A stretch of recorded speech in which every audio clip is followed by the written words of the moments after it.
Hey, Jeff, can you assess Dylan's play this season? I know a lot of the lack of production just can be attributed just to the whole team not scoring, and I'm sure he misses Bertuzzi and the power play not clicking and all that. But just I know his shots are pretty much the same as last year, but shooting percentages down. I mean, do you read anything into that, or just how do you think he's played this year? Generally, what happens is shooting percentages, they even out over time. That's what all the statistical people will tell you, that whatever his career shooting percentage is, once he gets large enough size, early, 20-game stretches of seasons will ultimately even out over 82 games. Now, this is a shorter season, so it doesn't always happen that way. But I think if he's getting those shots, I think ultimately he'll score at a similar rate to what he scored in the past.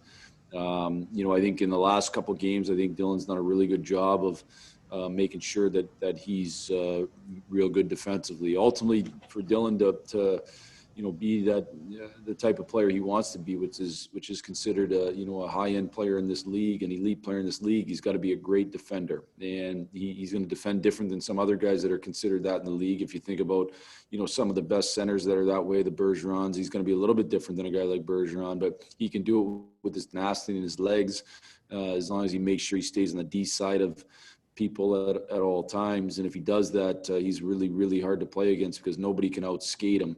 And he's real strong on the puck. So, I think he's had, like our team, he's ebbed and flowed. Certainly hasn't had the production that we want him to have, or that he wants to have.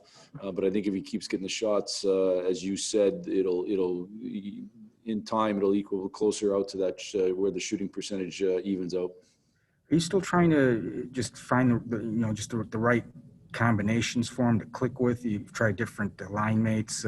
Saw today you had Nielsen out on the line with him. It's just a matter of finding what works.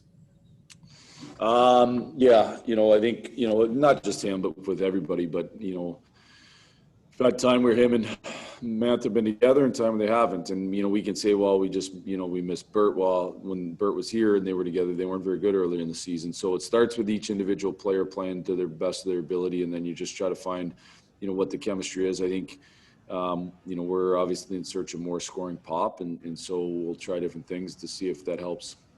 And will you go with Nielsen on that line tomorrow? I'll let you know tomorrow. Okay, thanks. Yeah. Next up, Helene St. James, Detroit Free Press. Actually, I want to clarify. I won't let you know tomorrow, I'm sorry, but when the game starts, you'll know. Yeah, thanks. Yeah. Jeff, when you have so many guys who aren't performing offensively, like you probably think where they should be at, what can you do? I think, there's different things at different times. I think we went through a stretch where we were a pretty good ozone team, and then we weren't getting much off the rush. And now lately we haven't been as good an ozone team. We've got a little more off the rush. So there's some things that we look at systematically and say, is there areas that we have to emphasize in the few practices we have without losing our accountability defensively to help our guys produce more offense. And then I think it's a matter of, there's certain principles I think that comes with good offense, being hard around the net, making sure you have net presence. Now, what happens at times is you don't want to have three guys standing on the net, though, and because then it just becomes a big cluster and nobody gets any piece of the puck. And so, I think right now we just got to work with each individual player in different aspects of areas where they can execute a little bit better. And then I think it comes a little bit with confidence. We need some pucks to go in.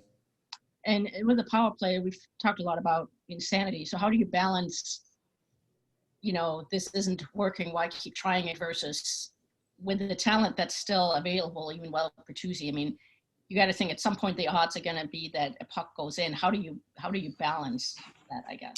It is a balance, and when it's not going good, you end up making some changes to try to get it going better, and then that, in a lot of cases, in my experience, it can hurt it, because then you're all over the map, and guys you're not building any chemistry. And so, we've to try to avoid doing that as much as we can. Obviously, we've done a little bit lately. Some of that has to do with personnel in and out. But we've tried to stay stable with that and basically put it a little bit back on the players' shoulders to say, these are the groups, these are the players that are playing. You have to go out and execute at a higher level. We had really good entries last night on the one. We got to draw more penalties. That's one. It's hard to have a good power play if you're never getting enough power plays. Last night, I think we killed 2 of theirs, and then they scored on the last 2. Well, if it would have stopped at 2, they would have been 0 for 2 for the night. Instead, they're 50%. So we got to draw more penalties, and then 2, we have to find ways to stay with what we're doing and then put it on the guy's shoulders to execute a little bit better. Last thing, just Dylan said last night, you guys have to make sure they don't just got games pass by. I don't even know, is it possible to reset during a season when games come every other day? Like in the past, I know you said, okay, take a day off, go take your kids sledding, whatever. You don't really have that luxury. Like, how do you just maybe take a deep breath and realize, okay, there's still more than half the season left, but a lot has already gone by? Yeah, and I think it's important to remind ourselves. I guess what I would say is it's important to remind ourselves that, we sat for 12 months and 10, 11, 12 months. And then, I think every one of us would have done anything to play a hockey game. And now we are playing every other day, and it can seem like a lot. And then, I'll use the word a grind. It's not a grind compared to what a lot of people go through in life, but it's hard, it comes at you fast, and it seems like it's every other day, and it gets to be a little groundhog-ish, and we got to make sure that doesn't happen. And so how do you make sure? To me, it's all about perspective, and looking at it and saying, this is a special opportunity we have ahead of us tonight, and we have to look at it each day, and make sure that we're looking at it that way. So, I think from my perspective, it's reminded our guys that we have that right outlook. Thank you. Next up, John Keating, Fox Sports Detroit. When do you think you're going to get Bert back? Blash? Well, John, good to see you working overtime today. I would say I don't know. I honestly don't. I have no idea at this point, to be honest with you. There's been moments where I thought it was building closer to him coming back, and right now it's not in the near future. It's not tomorrow, and it's certainly not on the weekend either. So I don't know, until we get him back skating with us, it's hard for me to give you a timeline past that. Once he got back skating with us, he's still a little bit of ways away. So, and that, again, I don't know when that's going to happen. He's week to week. Would that be fair? I think it's fair to say, given he's been out, yes, he's week to week, and it's not day to day because he's not coming back in the next 3, 4, 5 days. All right. And one other one. Well, we're going to have Mike Vernon on with us tomorrow. Ozzy's former teammate is a former goalie. Do you have a Mike Vernon story? Not really. I don't know who I was a huge Red Wings fan growing up, certainly. And I guess I just remember the big cigar after they won. That would probably be something that sticks out in my mind. So I don't know if it was about making saves. I certainly remember in his time in Calgary too, and what a great goalie he was for sure. So, but the picture with him and the big cigar kind of stands out in my mind. I would have probably been doing the same thing if I was him. Beautiful. Thank you. Thank you. Next up, Ted Colton. Oh, Drapes said I thought I was done. Hey, first off, I want Keating's man cave right there. I'm working in a dungeon here. Yeah.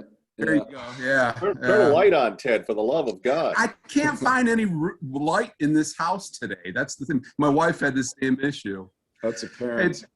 Hey, Blash, you mentioned Nielsen earlier in the conversation. I don't know. I mean, at the start of the season, he kind of looked like he was on the outside looking in. Just what does he bring to a roster, to the locker room every day? One thing Fran's done a good job of, and he's one of those guys that's been on the fringe of being in and out, and I don't know that that'll change. I guess we'll see.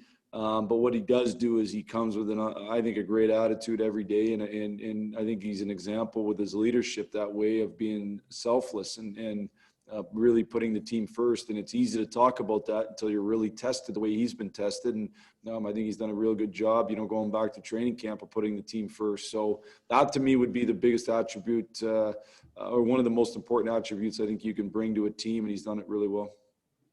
Any concern with the PK last night, or was it just this isolated night in that regard, or what? We've got scored on here a little bit more lately. Certainly, it was a breakdown in the second one. The first PK goal was a little bit of a bad bounce, which happens, when you're killing penalties. The second one was missed coverage. I thought we lost our way on that end zone kill. I think we did some good things, and And then we lost our way on that kill. We ended up with 3 guys kind of going to 1 and left the backside open, which we can't do. Is there concern? You know, every night's a new battle. So not necessarily any concern that would drag with us, but it's going to be, you know, it's extremely important that we don't give goals in the PK, because we aren't scoring goals in the power play, and you can't lose a specialty teams battle and expect to win. So we need to score a little bit on the power play to take some pressure off the PK, and the PK has got to continue to build momentum that I think has built over the last, 12 games.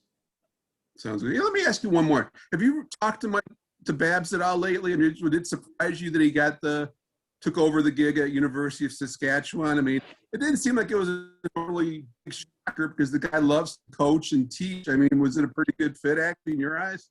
You know, I texted back and forth with Babs and congratulated him and certainly was happy for him. You know, I think in the coaching, I've loved every job I've had and in coaching, and you know, certainly there's glitz and glamour at the NHL level, and there's you know, different rewards at different levels, but the real intrinsic reward of making impacts on young people's lives and helping them become better people and better players. I mean, it's a really cool thing to coach in college. And you know, obviously he's doing it in Canadian university and I did it in American university, but either way, it's a cool atmosphere. It keeps you young, being around college students. And so I was really excited for him. I think he'll really enjoy it. And I was really excited for him.